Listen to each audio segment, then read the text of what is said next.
Welcome to Aussie Afterlife podcast.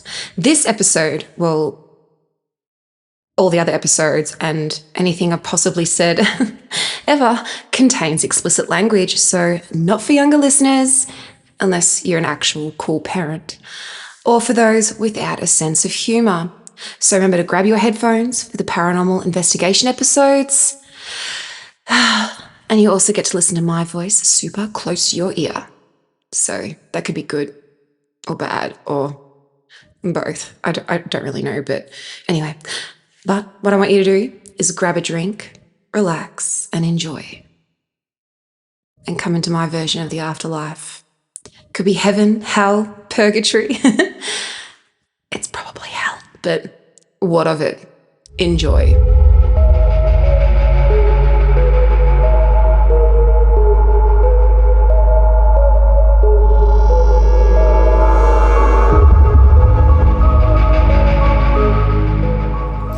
Welcome back to Aussie Afterlife. This is episode 67 and the second part or the second episode of my mini part. I don't know what the fuck am I trying to say? My mini series for urban legends. So I hope you guys really enjoyed the hook, and that'll be part one because I actually was talking to my friend Phoebe today and she's like, hang on, there's it. I'm like, oh my God. There is a different element or there's a different part to the hook, which I will be doing differently on another episode. But this episode, I want to focus on the Vanishing Hitchiker. I will go into that a bit more later. And obviously I don't really want to do a massive, big intro with this because these are mini episodes, but I do feel like I need to share quite an interesting thing that happened to me today at work. So it was around lunchtime. Okay, I was going to move my car because I refused to pay for parking. But then in turn, I have to pay for parking because I left it there for too long. So I got a parking ticket. Sit and fucking spin. But fuck you, City of Ballarat. Yeah, you heard me. More than one reason, but yeah. Sorry, that was a private joke that those of you, yeah, you'll get it. Anyway. So sitting there in this 1 hour park looking at my parking ticket being like, you're a dick. You're a big dick. Why didn't you just park in there? So this man of Indian descent walks past and I'm like, oh yeah. And he kept looking at me, pointing at me and I'm like, hello. And he starts pointing to his forehead like this. And he's like trying to get my attention. And I'm like sitting in the car and I'm like, do I wind the window down? So I literally just was like, zzz. Window goes down. Anyway.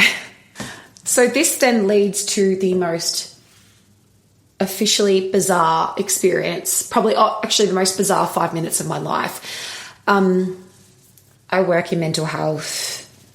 I've had friends that are just whatever. It takes a lot to shock me, right? This man then starts to basically show me his psychic card and he's like with his phone number and I'm like, oh, okay. I'm like, mm-hmm. And then he's like, he starts doing this reading for me, like this literally unsolicited psychic reading for me. And I'm just like, do I stop him? Or like, I'm like, why? Why me? I'm like, this is weird. He's like, yeah, you got a yellow aura. He starts saying all this stuff. And it was like, you had this female friend that was like super jealous of you, all this shit. And I'm just like, what the fuck is going on? And then it was like, but then there was like other stuff that he actually starts saying that was kind of accurate. And I'm like, and then, whether this was psychic or mentalist kind of thing, he was asking me, he'd write some stuff down and then give me this tiny bit of paper that's screwed up in my hand. And then he'd be like, so how old are you? And I'm like, well, I'm almost 38. And he's like, think of a number between, 105 and 110. I'd be like, well, 105, whatever. So he did this a few times and every time he's like, open the thing. And I opened it. It was the fucking numbers that I said. And I'm just like, the fuck? Am I being like Chris Angel'd right now? I'm just like, am I being filmed? Like, what is going on? Like, I literally just had to move my car. So it kept going anyway. And I was like, oh yeah. And he's like, November, very good month for you. I was like, oh good, I could do with a good month. And he's like, yes, you're a good-hearted person. People take you the wrong way. And I was like, they do. They really do. And I was like, why does this man that I've met for 2 minutes get me so much? And I was like, oh, that's fun. And I was like, thank you. And he's like, that's okay. And he's like, you want to see pictures of these kids? So anyway, he starts showing. So he's reading, which I'm thinking, I'm like, is it really psychic, or is he just like kind of like a mentalist where he can kind of randomly identify what would work, right? Because I still like to be skeptical, especially when I'm just sitting there going through my Instagram and someone comes up and he's like, oh, your forehead. And I'm like, oh, what's on there? I was like, oh, do I have something on there? Anyway, sorry. So starts talking about aura and starts talking about other stuff, which was, as I said, oddly... Okay. And then he's like, okay, so he's got this wallet and he opens it and he starts showing me these laminated photos of these children. And I was like, oh, nice. And he's like, yeah. You know, God bless you, God bless you. I'm like, okay, yeah. Kept showing me these pictures, and I was like, okay. And then he turns around and he's like, how much do you want to donate to those children? And I was like, pardon? I was like, yeah, donation would be nice for the kids. I hope, good luck with that kind of thing. And he's like, no, how much do you want to donate for the kids? And I was like, nothing. I was like, I don't have any money. And he's just like, well, I'm hungry. How about you go through Red Rooster and buy me some food? And I'm like, and I hate to admit this, but like, I literally, all my money, anyway, is tied up somewhere else. I literally had no money. Like, and I think he thought I was lying. And I was like, I actually legit, dude, I have like a couple of 50-cent pieces. I can give you that. But I'm like, I don't have any. He's just like, whatever. And he like walks up and he's like, glare. He's like this. He's like, glare. I'm like, what the fuck? I'm like, zzz, the window goes back up. And I was like, what just happened? And I'm like, back up. Don't make any more eye contact. So I was like, reverse. And I'm like, don't make any more eye contact. He just tried to basically read and rape your brain and mind. And I'm just like, and then asked me for Red Rooster. And I was just like, it takes me a lot to get shocked or surprised. But I was driving off and I'm like, yeah. I was like, life is wild. It's so unhinged. But you know what? I love it. I think I'm still going to be reeling over this interaction for a few days. I'm literally sitting in my car with my windows up, minding my business. Next minute, I'm getting like an unsolicited aura read, psychic reading that I did not know that I actually had to pay for in chicken or food or money that I didn't have. And I was like, mate, I really don't have any. And he's just like looking at me like I was lying. I'm like, if you're that psychic, you would know I'm fucking broke, bruz, until tonight. Like, I pay tonight. But yeah. But anyway, I hope you guys enjoy my part 2 of mini-series about urban legends. This is The Vanishing Hitchiker. Grab a drink, relax and enjoy. And maybe don't wind down the window to strangers that are pointing at their forehead. But what of it? I'll get a free psychic reading. What's going to hurt? Anyway, hopefully November is a good month for me. Enjoy.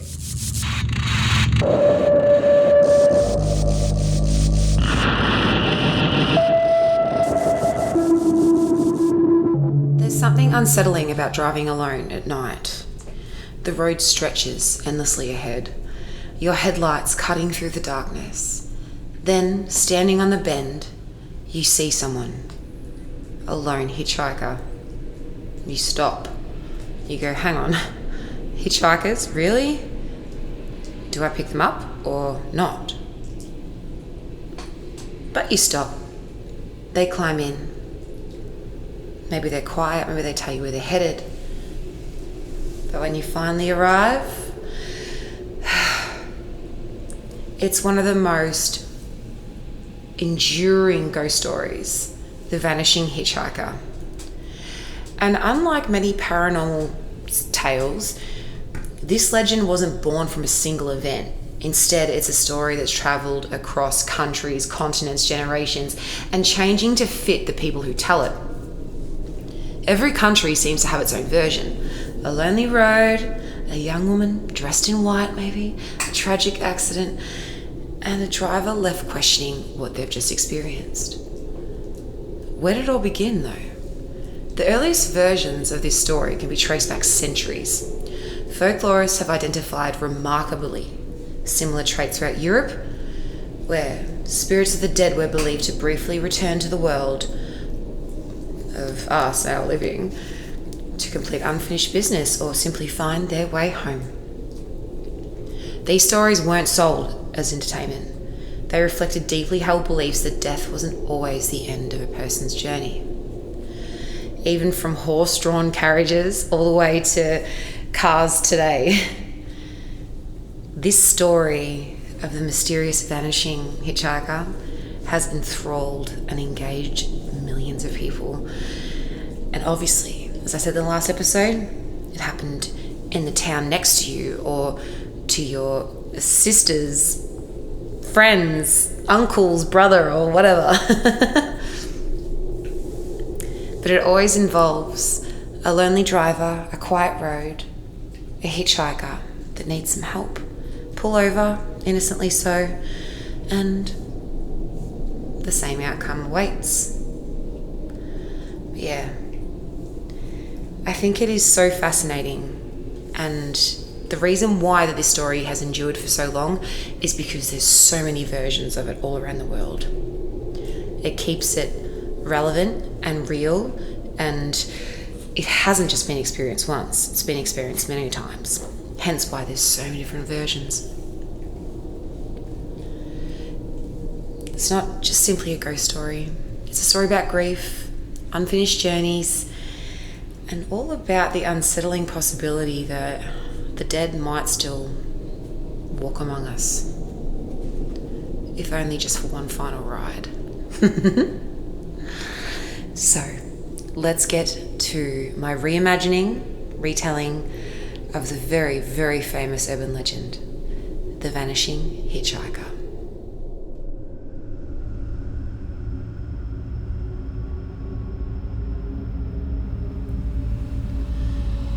The Vanishing Hitchiker. This story is set in Victoria, Australia. Winter, July 1996. Rain hammered Daniel's windscreen as his truck rolled through the forest outside Glenhaven. The highway was almost deserted, just after midnight. Then he spotted her. Standing beneath an old gum tree, one arm wrapped tightly around herself, the other was raised with her thumb out. Daniel slowed.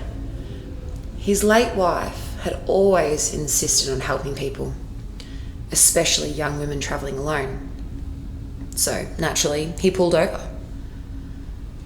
The girl leaned into the passenger window. "I'm so sorry. My car broke down. My parents, they live in Glenhaven." Daniel smiled. "Hop in." She climbed into the front seat. She was freezing. Her clothes were damp. Tiny raindrops clung to the strands of her dark hair. Daniel turned the heater on higher. "Are you all right?" She nodded politely. "Thank you." And that was almost all she said. For nearly 20 minutes, silence. Only the rain, the rhythmic sweep of the wipers, and the hum of the diesel engine. But then Daniel noticed something odd. Despite sitting beside the heater, she just never seemed to warm up. Eventually, she spoke. "Can you take me to Willow Street? Number 14? Daniel smiled. "Sure, I know the place." They reached the quiet suburban street just before 1 a.m. Daniel pulled into the driveway, and the old weatherboard house, it looked abandoned. He turned toward the passenger seat. "I'm here." He looked and he saw it was empty. The door still shut. Daniel's stomach tightened. He checked outside, nothing. He checked in the back seat, nothing. he got out and had a look. No footprints, no wet clothing, there was nothing. There was, even the seat where she was sitting was dry, like as if no one had ever been there at all. No one had been there, no one had left. However, there was only a neatly folded cream cardigan resting on the passenger seat. So confused, Daniel went to the house and knocked on the front door.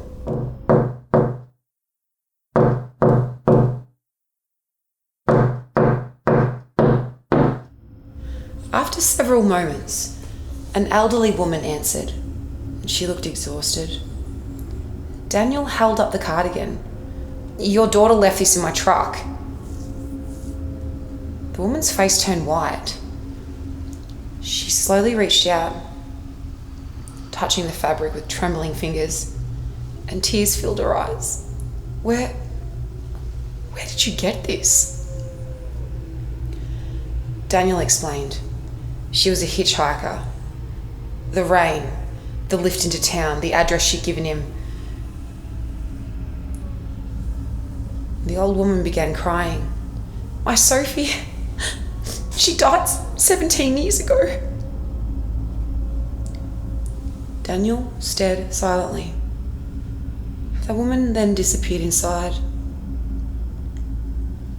Moments later, she returned carrying a faded photograph. Standing beside a yellow Holden, wearing the exact same cream cardigan, was the young woman that Daniel had driven home. The mother invited him inside, and photographs, they covered every wall. Birthdays, school photos, graduation. And then he saw the final newspaper clipping. Local teen killed on Blackwood Road, July 18th, 1979. And that was only a few kilometres from where Daniel had picked her up. The mother smiled sadly. Every year, on the anniversary, someone brings her home. She folded the cardigan carefully, and they always return this. Daniel frowned, like, "What do you mean, always?" The woman walked to the old wooden chest. She opened it. And inside were dozens and dozens of identical cream cardigans. Each one carefully folded. Each one returned by someone. Every someone who claimed they'd driven Sophie home. Daniel couldn't speak. The next morning, he visited the Glenhaven police station. Sergeant Claire Mitchell listened quietly. When he finished, she unlocked the filing cabinet. Inside sat a thick folder. Across the tab, someone had handwritten, "The Hitchhiker." Inside were statements dating back to 1981. Truck drivers, taxi drivers, school teachers, tourists, and even an ambulance officer. Every story identical. Every witness described the same girl, the same road, the same cardigan, and the same house. Claire closed the file. I've never seen her, but enough good people have. To the point where I stopped calling it a ghost story. Daniel never drove Blackwood Road again.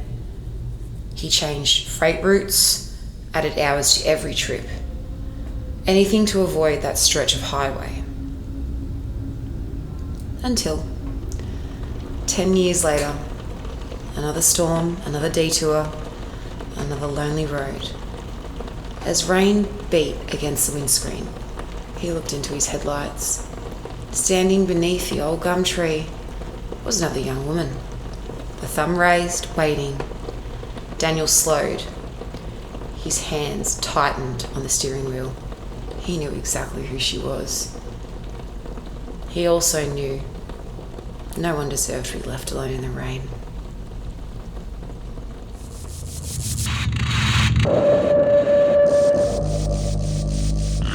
Well, what did you think about the Vanishing Hitchiker? Did I do a good job? No, I love this so much. I'm only on literally part 2 of my mini series about urban legends, and I just feel like it's just going to keep going. So I really want some feedback. I want to know if you guys love it or not. I'm enjoying doing it. I've had great feedback so far. But anyway, if you have an awesome idea for an urban legend, please hit me up on my email, aussieafterlife@outlook.com, or on my Instagram @aussieafterlife. And yeah, I've got a whole plan, a whole thing, and yeah. Don't worry, all the original Aussie Afterlife episodes are still going to go ahead, but I feel like I kind of want to do something a bit new, a bit different, because of all the other BS that's going on. But anyway, hope you guys have a safe week, and yeah, don't pick up hitchhikers.